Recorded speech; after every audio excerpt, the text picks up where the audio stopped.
All right, folks, we're back with the Upstate Music Channel podcast with episode 8 with Christina with L Train. Now, how did you come about becoming the vocalist for L Train?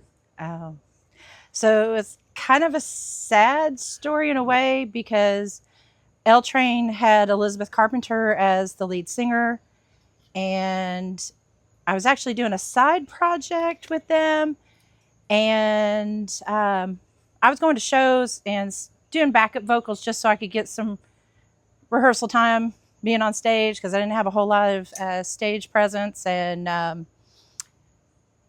it was just one of those weird things. We got the call on Wednesday that it was Wednesday, right? Thursday morning, she had passed away from a sudden illness, and they're like, "We have a show Friday. Can you do it?" And I'm like, I think I've only done 5 of those songs that are on the set list at all with you guys. So, it was kind of crazy to think that I was going to do 40-something songs, which In was just a couple of days. Yeah, in a couple of days. So I relied heavily on my iPad. I will say, very early on, it was a crutch because I was scared to death. Prior to, getting into any kind of band environment, I'd done a couple of off-Broadway shows and I'd done an opera. So So I've been on the stage a little bit. You've been on stage already. You kind of, because I have to tell this story because it's like one of the best improvement stories I've ever seen. And I guess that's where it comes from. You've already got that part of it filled. But that show you're talking about, I was there, and which we're all shocked. Hell, me and Terry were like, y'all should have canceled, but show must go on. I know Elizabeth would have wanted it that way. And I knew you guys were upset, and I wasn't going to do anything to recording the chords all that night. But I watched you. I'm like, she's got a good voice, but you were straight, looking straight down. And I seen you again like a month or so later, and you're doing this. you're starting to engage. And then the last time when I had my little medical issues, and I got some cutaway footage, which will be up on this, but from House Divided. Yeah. You're up there on the mic like a singer. You're doing what you're supposed to. You're front lady or front man or whatever you call it. But you still working on that. Didn't come a long way. You did, but you already know how to move on stage. You're familiar with being in front of a crowd, is what I'm saying. So you just had to get familiar with being in a band. Yes, that's very different, being in a band. Joe will tell you, he saw me on the internet singing karaoke songs. I didn't start singing till I was probably out in public in my 40s. And I'm going to be 55 this year. So. Oh, we're the same. How are we the same age? Actually, you're 1 year older than me because I'll be 55 in September. Yeah. So, and I just, trying just to get out of my comfort zone, I would just go sing. And then I went to a music meetup, and Taylor was the MC, and he convinced me actually to sign up and sing with people, which I did, and that was fun. But again, terrified the whole time I was up there. And we would see people out that were in bands at karaoke, because sometimes they would just like to go and blow off steam and show off. And show off. And they do, because they've got great pipes. Felicia Johnson with Rhythm Jab. Yeah. Yeah. So I met her and Glenn Dupree and I can't remember who else was with her, but not that. I mean, with Rhythm Jab. So they were there at a karaoke thing, and then we saw Brian Stewart. Brian's awesome. Yeah, he's awesome. And blew us away, and then we, started going to see Shot Through the Heart, and was Will James with them then? He did one of their shows that we went and saw. My first band was Dime Store Gypsy. I asked my cousin, hey, I'm a disabled vet, and I had some issues, and I needed to. I was checking off a bucket list, is what I was doing. I have one of those. And no, mine was purposeful.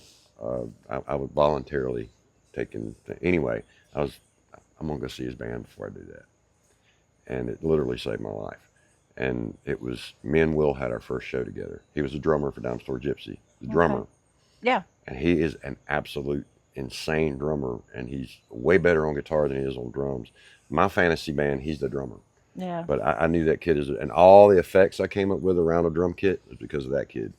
If you ever seen a video of him playing drums with a bunch of smoke coming around him and everything his mom put out, that was at ground zero. That was me.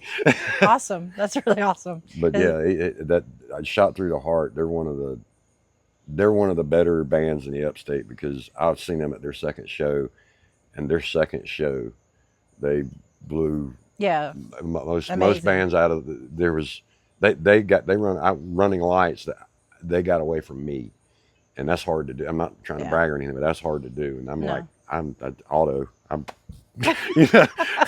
but he actually is one of the ones that said, "Why are you not in a band?" And I would get that, quite often. Why are you not in? And be like, I don't know. I did get an opportunity to be in a band prior to L Train, and we did one show, but it didn't work out. So, what was the name of that band? Milltown. But we just, for whatever reason, I wasn't the fit for them. Obviously, we started out thinking we're going to do this for fun. And I think they wanted to get more serious, and I didn't have enough experience. I don't think. I mean, first time being, singing in front of people. And if that's the thing. As a band, because people don't realize that when you do stuff in front of people. And I've played harmonica on stage a few times, and I'm not comfortable on stage. I don't like it, but I know the game. I can't do it, but I know, just stand there and do something, look goofy in the background or whatever, and I know how to put on a show, and it's learning that. Yeah. Which I have other experience from other things, from ceremonial things, but you learn how to do that, and music is really just y'all's gig. Could either be a let loose, do whatever you do, or you could have markers on stage. All right, I'm gonna do a back flip over here, and you do a front flip here. I wish I could do that. And then we're gonna jump and spin and do that, and markers everywhere where you're gonna hit, and everybody doing this crazy looking stuff, and it's all coordinated, or dancing or whatever is choreographed. Some of it is, some of it isn't, but sometimes you just can't tell, and that's the best thing, is when you can't tell, and if it is, it's just wild. Well, I will tell you, Joe probably does not want me trying backflips or anything. I'm not very graceful. My nickname in high school was Grace. Well, here's the thing, for obvious reasons. Have you ever seen 7 Year Witch? What? The rock band, the Upstate rock band. Okay, yeah. The old singer. I know he had some medical issues, but check them out. He goes up to the kick drum, puts his foot up there, and does a backflip. And when I seen that, when Dime Store Gypsy, I was like, we need to come up with some kind of light show so y'all don't have to do backflips. And that is if you have any type of production, I'm serious, that's all they got to do. And they're up there, they're long hair, head banging. They got it. They look like an 80s rock band, like something straight off a Headbangers Ball. They're awesome. And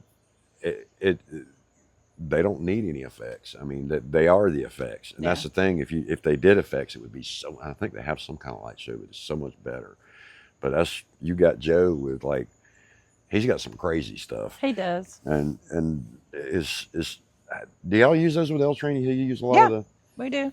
I know you have to have lighting, but the pyros and the light effects and the cold sparks and whatnot. Yeah. How long did it take you to get used to those? I'm still not used to it. I have asthma, so if it's right in front of me, I got to remember to step back a little bit more. Yeah, they do. The flamers have a little bit of an odor to them. Yeah. And I can see where that gets you, because it's not like crazy or anything, but I can see where that, if you get breathing problems. Wow, you played it wild. You sang it wild. Ooh. Yeah. So that's probably the hardest place we play at for me, and I usually have to do breathing treatments before and after. So you're sometimes during putting your health, I mean, seriously. Well, so I have a nebulizer, and I use it just on regular occasions for my asthma. That's a little pipe looking thing. It's like a mist. It's a little machine that throws mist into Yeah. your lungs. So I have different medicines I can put in there. So I can put saline in there to kind of coat the throat Mhm. and the lungs so the air moves better.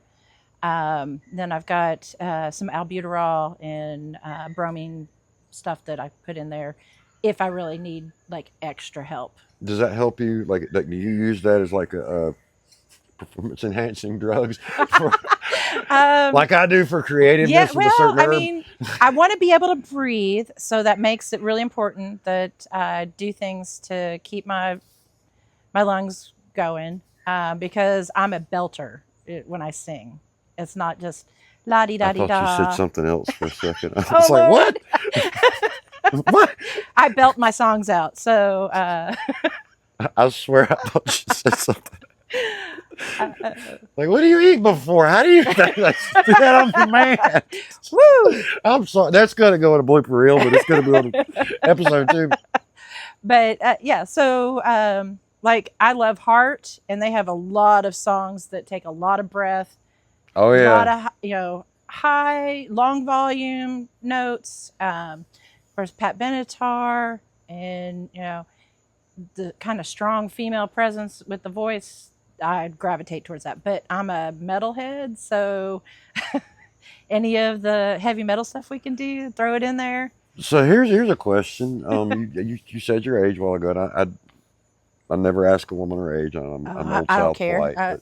It is what it is. We're the same age. Headbangers Ball, MTV. You remember the little '80s request lines and all. Oh, So yeah. you're pretty much. I'm an MTV baby. Yeah. I love that. Did you, when it started in '80? Did you pick it up then, or was it? Oh later yeah, on? I was in the 80s. I remember seeing the video. The first time Killed the they let Radio Guns N' Star. Roses on there, I was just because they didn't want to play them. Yeah, at first, like '86 or '87. But but they got so popular on the radio, they kind of were forced to play. When they had the request line. Yes, and they It just was people all were like hair metal songs. Yeah, it was all hair metal, so I didn't mind that at all. That's one thing I've never understood about them. I understand it now. The music industry, like a rock is there's. Why would you want to produce a rock band? Why would you want to manage a rock band, or even a country band? Just get somebody that can sing and looks pretty. Put them on a, make them learn an instrument. Probably, there's several instances of this happening. Put something behind them, studio musicians behind them, people dancing and whatever, and go make a show. And that's what entertainment's turned into. And Yeah. I can't stand Taylor Swift, but she has her own show. She has her own production. She writes her own song. I don't like any of the song, but I respect the crap out of that lady and what she does with how she does her shows. And how she got her masters back. Yeah, there's a Totally brilliant. there's a. I don't like Michael Jackson is what he is. I'm the thing Eminem said in one of his songs, a little diss about him. Yeah. Do you know Michael Jackson bought his? Yeah. So every time he dissed him, he got paid for it. Yep. That's like, I don't want to say if any of that was ever true, or if it is, I don't want to get into that. I don't want to get into anything like that. But that is the ultimate, like, oh yeah. Well, all right. I mean, and she got her master's back, but I respect that about people. And Michael Jackson he bought the Beatles, all theirs. Sony. And the thing of it is though, he was talking to Paul McCartney on the phone or something, having a conversation with him. There's an interview about Paul McCartney. It's like, yeah, I'm trying to buy my masters right now, and pretty much Michael Jackson. Oh, they're for sale. And Went and bought them. And it's like, dang. But there's some that's what the music business is, and it's all about money. And they try. That's what I'm saying. You guys in a rock band. No, I think if I had tried to done this when I was a teenager in my 20s, I don't think I would have done well, surviving as a person. Oh yeah. In a rock band. Well, it takes a lot, and then you get around people. There's alcohol. There's all sorts of stuff. Yeah. And that's the thing. Like, there's not any like. I've met people that were addicts but the harshest thing I've seen people do, actually seen a musician do, was inhaling something or sniffing, and the rest of it's usually herbal or everybody's drinking. There's a few out there that's got some problems and some, but most of the upstate musicians are just fun people. But there's a lot of, you could get in trouble real quick if you have addictive personality and get around the wrong people and you start doing the wrong things. Yeah. And the next thing you know, you're waking up on stage and, we're not playing here anymore because the owner just threw us out. And it happens. And that's Neil McJunkin. Do you know who he is? Mm-mm. Are you from South Carolina? I am not. Where are you from? Originally from Joliet, Illinois. Okay. And then spent most of my teenage years in Louisville, Kentucky. Okay. And then moved here in my 30s. At you know who Late Alabama 30s. is, right? Mm-hmm. Okay. They started actually at Wild Country when it Yeah. was Chiefs, I think. And then they went to the Bowery. And then when they left the Bowery, the band that followed, when they made it big, the band that followed them that was supposed to be the next in line, it's called Slewfoot. Neil McJunkin, I think he was the second guitarist in that. But he used to own the Manor in Greenville. Okay. He's the one that kind of helped Corey Stevenson get started around here. Yeah. He's an older, he's in, I think, Neil, I think he's in his 70s. If he's not, he's going to hurt me. But I think he's one of the greatest guitarists in the upstate. But Slewfoot, he had a shot at it, like I said, coming with Alabama. And one of the things he said, as I interviewed him one time, I said, what advice would you give anybody coming into music? Like, stay away from any substances, just stay away from it. And I worked in jails, and I've seen people come through, you look at their driver's license picture that was 2 years ago, and you look at them and they look like they've aged 50 years. And Yeah. it's this beautiful little girl right here, and there's this, oh my God, in front of you. That's what can happen, and be careful of that. Yeah. But you're I've never touched an illegal substance, so never touched. No, come on. nope. I just never had the desire to do that. That's good. I do like bourbon though. Bourbon's good. Bourbon is, well, you can't smoke cigars, but bourbon and cigars are just awesome together. Not much of a smoker either, because my asthma doesn't do good with that. Now, but I have a question, because I did a memorial. I had everybody give like a message to Elizabeth's family, and you were visibly upset. I was very upset about that. How well did you know her? Was it? I'd only known her for a couple months, but we just really clicked, and she's one of the sweetest people. Oh yeah. Well, music is, the band is like a crew, like an artillery or a tank crew. It doesn't take long to gel, and when you're doing the same thing, and if you're working, if you're doing backup vocals with her, we're trying to get our harmonies together. Yeah, you're working really close together, so that would be, and then next thing you know, hey, she's gone. Yeah, we had just been working on a heart song, and we finally got our harmonies where she's like, yes, that's right. And I'm like, okay, now I'm feeling it. And then like the next day, it's like, what happened? It was just so overnight, and I was just so taken aback by it. Oh yeah. So, but I've made a lot of friends in the music business in this, the local area with, I didn't know them prior to getting into the train, but my cousin, we were at some place in Easley, and we were just out there to open mic or something. He's like, hey man, I'm gonna introduce you to Corey Stevenson. I'm like, okay. And he shook his hand and everything. I got home that night, and I asked my wife, I said, who the hell's Corey Stevenson?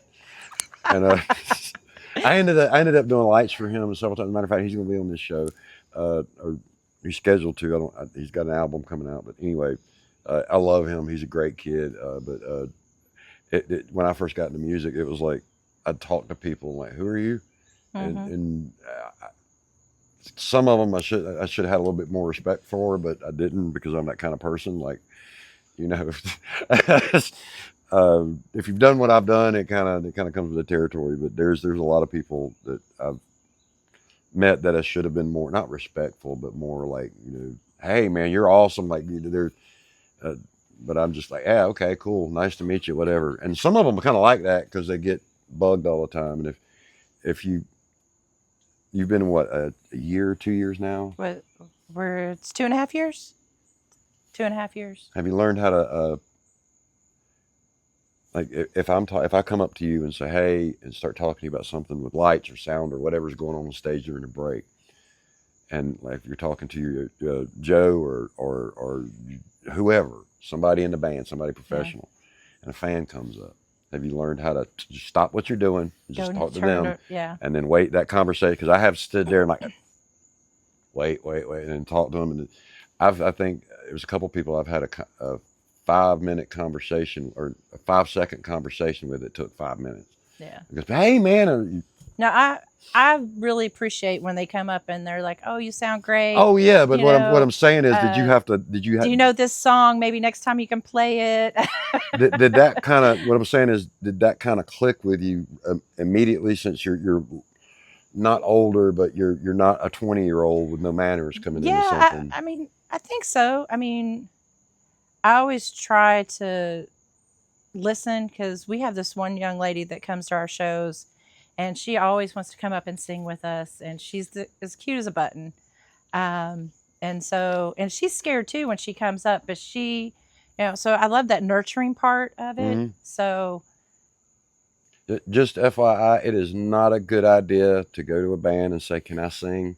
No. You might get lucky and run into a nice young lady like this, but there are several artists I can tell you might get your feelings hurt real bad if you got to come up. Oh, sure. And I, but she's young, so.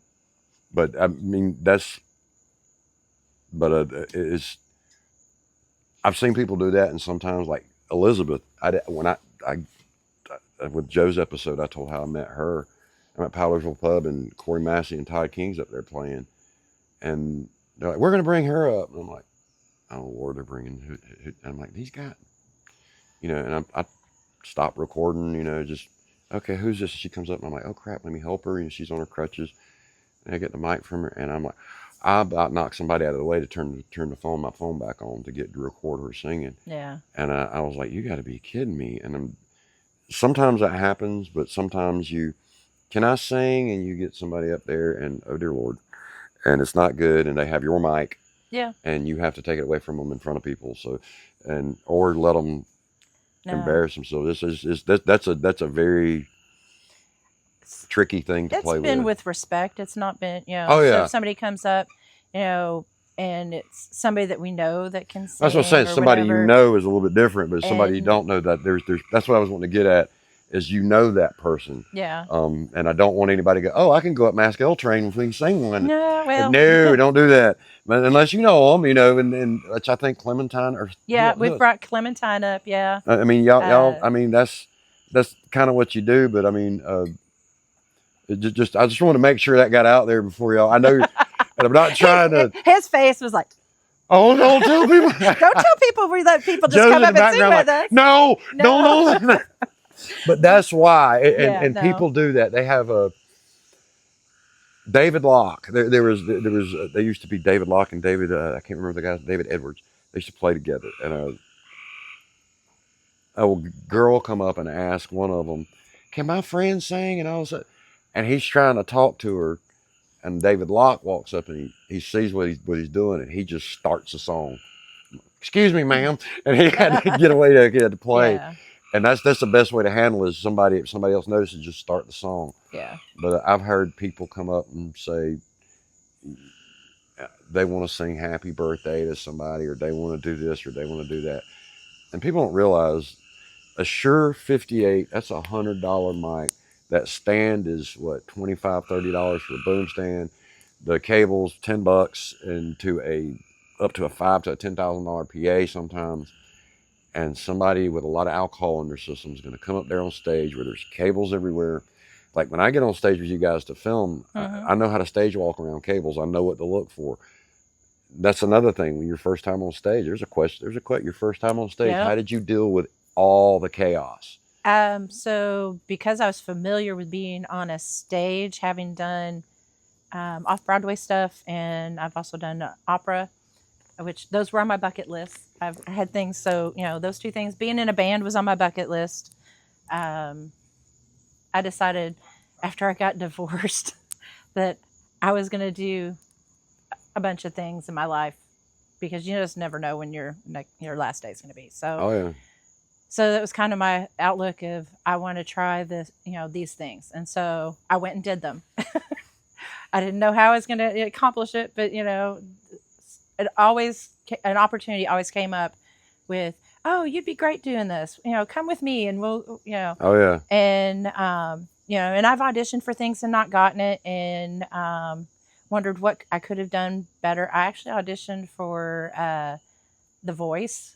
Okay. And that was a fun experience. But now, when you auditioned, did it have like any like a second or third string judges sitting in chairs to turn around? Oh yeah. So basically, they take you into this room, and you get about 30-40 seconds to sing. And I did get people that looked up because most of the time they're not even looking at you when they're writing down. So they did look up at me. So they're not like in the chair to turn around. No, they're just sitting in chairs behind a table with a little notepad, and they're scribbling, writing just a whatever. regular. And nobody in my group got picked to go to the next round, but one of the guys in the group with me at another audition got further on. Okay. So if I didn't maybe done another audition for The Voice, maybe I could have gotten through. Who knows? But it was on my bucket list. It was something I wanted to go do. So I went and did it. And actually learned a lot about audition process of how that works. So it was very interesting. Yeah, there's a couple people I follow, like the one dude that was an actor. He was on Jag and Little House on the Prairie, and I follow him because I follow him too. Patrick LeBeau, all the stuff he talks about with auditions and everything. There's some good little lessons in there about, like, one of them, I can't remember what it was, but I was talking to somebody the other day about it. With he's like bad mouthing somebody, and it is the guy's dad that's a stuntman. Something about stunts in one movie that wasn't done, and he's talking to the guy that actually did it. Oh, I haven't seen that one, but it's something similar to that or familiar like that. But he ended up talking about not really the way he described, not really trashing, but he kind of said something about it was not this way, and the guy concerned said, "Yeah, I did all those stunts or something. That's my son or whatever." And it was like, ooh, sorry, I didn't mean it. He said it really humbled him and it taught him a lot. But I love following that guy. Have you seen the new Little House? I have not. I have it on my list to watch because I always loved Little House on the Prairie when I was younger. It's a little bit different. It's a lot grittier. It's kind of has it's a little bit of Lonesome Dove in it. It's more of like it's not the more pioneer. It's more like the survival. Yeah, it's more like pioneer a little bit, but it builds into and it's good. I liked it. I watched it over the weekend, like all 10 episodes. Like started and went to sleep on episode 5, and because it was like 3:00 in the morning, and then woke up at 4 and watched the other 5. I don't sleep much, and like most of the time I usually wake up about 2 or 3 o'clock in the morning, and I've been doing that since 2005, 2004, but probably before that. But you had mentioned something about you met Taylor, and this episode won't be out before tomorrow night, but y'all have got some, and I want to say this first too. Joe, thank you for letting me use your home to interview these people, and you're a great cook. We had dinner tonight and last night from episode 7 and 8. It was Italian. It was great. It was awesome. I got home last night. My wife said something about, did you thank them for that? Crap, I don't think I did. And so it's on video now. But thank you. That was awesome food. It's an added benefit for rehearsal to have dinner beforehand. Although sometimes you're like, oh. Y'all have a memorial for Taylor tomorrow night. Yeah, that's a House Divided. Okay, and that's starts at 7. Is it 7? 8. Starts at 8. Like I don't think I could get it out by then because I got the other one. You're already, there's no way I could get it out by then. But yeah, you'll have already done that when this airs, probably next Monday or something. Okay. Or this coming Monday or whatever. But I know he had mentioned that and wanted to. What is that? Is it just a memorial, it's an anniversary, or is it what? It's to celebrate Taylor. It's just a memorial. Yeah. Okay. Since he's not going to put it out by tomorrow, go ahead and say what's happening. Tell him Yeah, this will not be we're out. we're dedicating a little space in House Divided. the stage. Yeah, The stage for is yeah. gonna be So called Okay. it's gonna be called Taylor. Graham Memorial Yeah, Stage. Taylor Graham Memorial Stage, and That'll have already happened, and we'll be talking. This is kind of cool. We're talking. Yeah. It's a time machine, man. It's Look at the future. can I go back in time? But Yeah, Taylor was a great guy, and he was very sweet. Always very accommodating, very helpful. Always wanted to make sure, because I first met him through the Upstate Music Meetup. yeah. And, just always wanted to make sure that anybody who participated felt comfortable in what they were doing. And he's definitely missed for sure. Oh yeah. And this is I want to tell everybody this. And I said this in Joe's episode. What Taylor passed from was line of duty. Firefighters are 66% more chance, or I think it's 66. It's in the 60% chance more of contracting cancer than anybody. When they put on all the stuff they deal with, I've kissed my wedding ring, done everything in my head. I'm about to go down Route Irish.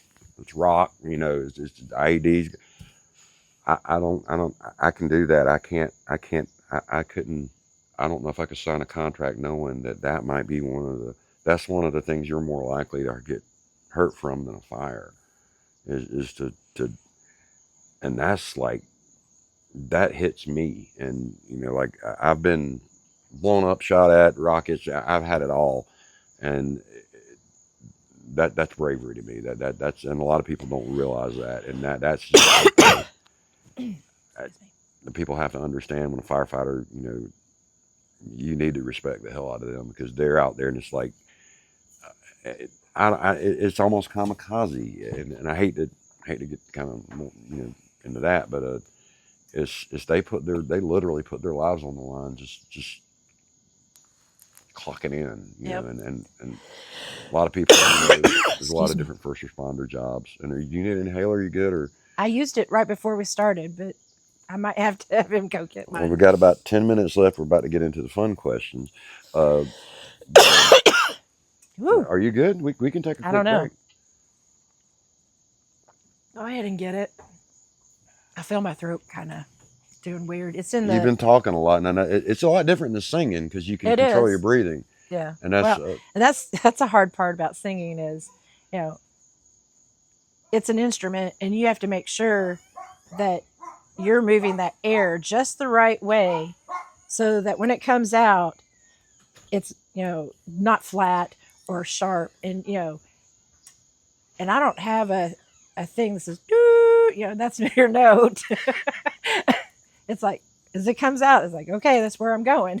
oh yeah, and I mentioned it to Angela, and I'd heard this several times, and I've seen people talk about it in interviews with your vocals, and you should try this, and I think everybody should try it, because I have no idea if it works, because I can't sing. I try to, but I can't. But Lay's potato chips. Well, potatoes. No, Second on a potato in general. no, Lay's potato chips, like specifically something about the oils in them that does something in your throat. It helps lubricate your throat. And Faith Hill, Tim McGraw have talked about it. There's a couple other people in the music industry, vocals, that's talked about it. You ought to try that, but I'm starting to get worried about you. We haven't did anything herbal. Nope. I've been trying to stay hydrated. But how many meetups have you been to? 4. I've been to 1.1. And I went to one, and my hands started shaking, and I'm like, I'm having a problem, and it ended up being blood sugar. But it was, somebody's afraid of the camera. I made it about 5 minutes, and like, okay, something's going on with me. I got to go home. I thought it was an anxiety attack, and My hands were shaking. I'm like, I don't have these problems anymore. I've dealt with a lot of stuff, 10 years of therapy, and got home and checked my blood sugar, and it was like a 4 or something. I'm like, oh, that might be a problem. But my little timer just went off. Are you good? We're doing drugs on the podcast. Well, Prescription this is drugs. my prescription drugs, but yeah. But all right, I've got the 3 questions for you. One of them is, if the Marvel or whatever physicists say, the alternate universes, if you could have, whenever you got into music,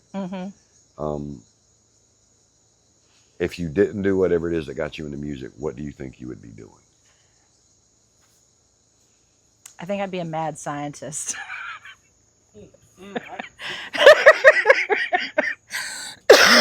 You're going to get a nickname Rick, and he'll probably be Morty. So I love history, but I always love science. And my generation, they didn't really push girls into the sciences like they do now. So, and I always loved mixing things together and seeing what comes out of it. A little concoction. Yeah. And so in the military, we call you an engineer. Seriously, I probably would. Boom! I probably would have been a mad scientist. So yeah. That's what engineers are. But Or EOD. that's where they come from, engineers. But you said your age earlier. Don't you think about something too? You said that growing up. Did you know that the year I was born, a woman had to have permission to get a credit card from her husband? Yes, and a checking account or any of that. That blows my mind. We're just a little over half a century old, and now, and like Vietnam. It wasn't until I think like 1978 you could. No, it was like 72, 70. There was somewhere. It was real close right after I was born, but it was just a few years. I just remember because my parents divorced not too long after I was born, and it was very difficult for my mother to even have an account, and she worked at a bank. Wow. But one little tidbit fact, and we'll get to the next couple, that blew my mind, and the 58,000 people that died in Vietnam, only 8 were women. And there's a lot more now, a lot more we've came a long way, but before we get into anything political. So my daughter is ex-military, she's ex-Army. And my brother's ex-Army, my dad was Army. So he was Army, I was Army and Marine Corps. I was stupid twice. But next question, what's the worst or an equipment malfunction that you've seen on stage, and how was it recovered? And I know you've only got like a year. I don't have a whole lot of experience with malfunctions, but we have had some issues where the equipment has reverbed so bad, made weird noises, and you can't figure out where it's coming from. And you're like, is it my mic? Is it, the amp? Is it, where's it coming? And you're trying to move around, trying to make sure you're not being the cause of whatever it is. Move the mic stand over so you're not standing in front of whatever. And we just kind of talk to each other and be like, well, where's it coming from? Where do you think it's coming from? Without everybody on the stage knowing. It's really hard to have a conversation when it's more your eyes. Well, but our group, we kind of get it, and we've really clicked, and we just made it through. I don't know. We somehow just come made up with it some through. kind of a hand and arm signal. Yeah. It'd be this like, means, something. well, we like to give the bird a lot. That's our love language, but that's how a lot of people answer the Freebird request. You play Freebird? Here's one. Hey, no cussing.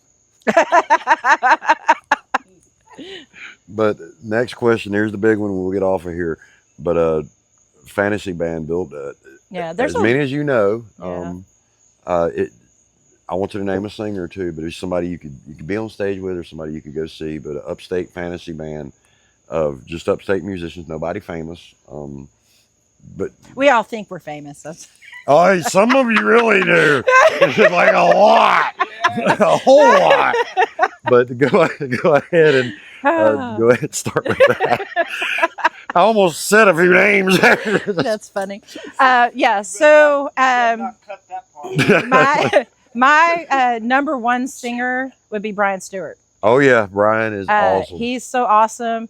His personality is awesome. Yeah, His he's stage good. presence is awesome. His voice, he sounds just like John Bon Jovi, which is just crazy to me.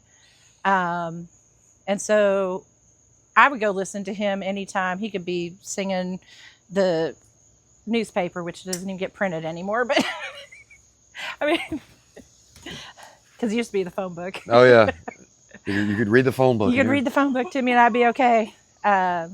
And then guitar, Jason Wolf. I mean, He's random. he's Randemonium's guitar player.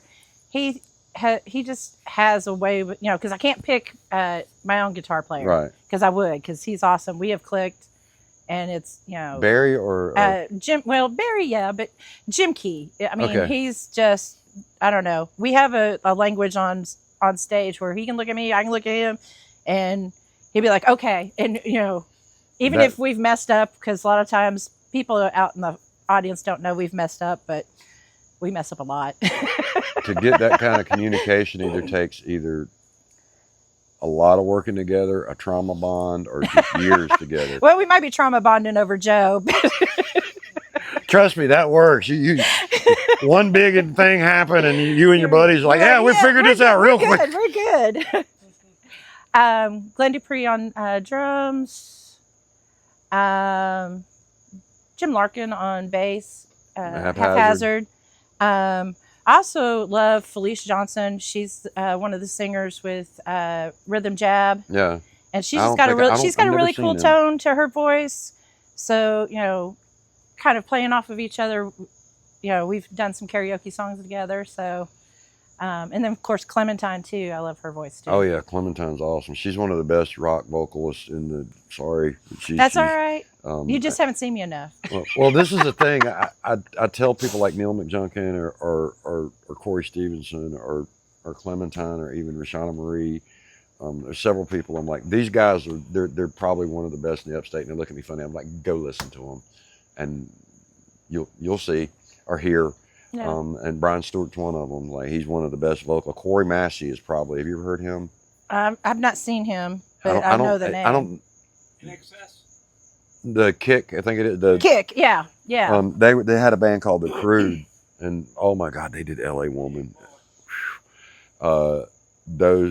Corey's one of the best vocalists, and he was in, like, when the grunge took over, he would have been big in the '80s. Hair, he had because he's got this like Steven Tyler look to him. Okay. He's if you ever get a chance to meet him, he's one of my. I don't think he's singing anymore. That's a. Well, In Excess was one of my first concerts I ever went to. So. Oh, you'd love him. They do there's a band called Kick, and it's a In Excess tribute band, and they play at the what is it, the Hall and Oak, Daryl Hall, the house of something he has somewhere. They play up there a lot. But they're great. Check them out. But we got to get off here in a few seconds. But anybody else? Any keys? So keys. Well, so there's not a lot of key players around. Joe McCrate. Was anybody? I mean, any extra instruments you would throw in there? You can make this a freaking orchestra if you wanted to. But. So, what's the guy that plays the horns sometimes with Randemonium? Can't think what his name is, but he's really cool when he's playing the sax, and so I haven't really seen anybody do any violin or. Well, there's a couple. But was it the Synergy Twins? You probably get them. I think I've seen something. I haven't seen them live yet, but I've seen something. But yeah, so I mean, if you're gonna have alternate instruments, throw them up in there. Okay, but real quick, let's end up here. Look at the camera and tell everybody who you are, who you play with, and what all your socials are for the band, not you. Ask her about her white girl clap. Oh yes, he loves my white girl clap. What is that? I have no You're rhythm. gonna get me I canceled. have no rhythm. No. But I get teased about it because I'm not really graceful, and then I'm trying to hear and sing, and I'm like, So you're out there okay, doing like this. yeah, Like yeah. the hippie. She claps on 1 and It 3. did 1 and 3 instead of 2. Ah, okay. Yeah, There we but go. nobody else is clapping, so they can't help me out or anything either. Well, it would be every beat if they did. So just 4 count. I call you 4 count or Rick. I'm just gonna. You have a nickname with me now. One of the 2. 4 count Rick. I think that's call her 4 count Rick. Sorry. That's all But right. go ahead and do that at a. We'll get off of here before I this is fun. I'm Christina with L Train. You can find us on Facebook and Instagram, and come check out our shows. All right. Folks, that was Christina with L Train. We'll have more from Whittle Lake, Streeting September, and L Train coming up in the next few months. Thank you for watching the Upstate Music Channel. The whole thing, like, subscribe, all that crap. If you want to, if not, don't.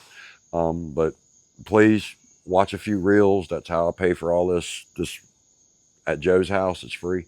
The fun times.